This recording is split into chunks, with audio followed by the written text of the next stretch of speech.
San Roque Dam sa Pangasinan na nagpakuha na ng tubig dahil sa malalakas na pag-ulan. Naulan pa ba sa Mountain Province sa Cordillera Val? Val Gonzales, please come in. Mayor at Mistaya, simula pa kaninang alas 4 ng hapon ay tuloy-tuloy ang pagre-release ng tubig ng San Roque Dam sa bayan ng San Manuel sa Pangasinan.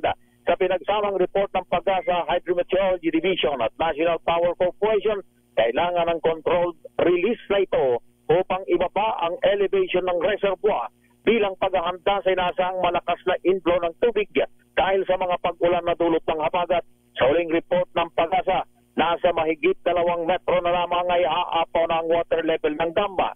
Isang spillway gate ng dam ang kasalukuyang nakabukas ng 0.5 meters at nagpapalabas ng tubig na 65 cubic meters per second. Kabilang sa 11 mga bayan sa Pangasinan na posibleng maapektuhan ng pagpapakawala ng tubig ng San Roque Dam ay ilang mga barangay sa munisipyo ng San Manuel, San Nicolas, Asingan, Tayug, Santa Maria, Rosales, Villasis, Santo Tomas, Alcala, Bautista at maging sa bayan ng Payampang. Dahil dito ay pinapayuhan ng mga residente sa mga bayan na ito na mag-ingat at maganda sa posibleng pagbaha.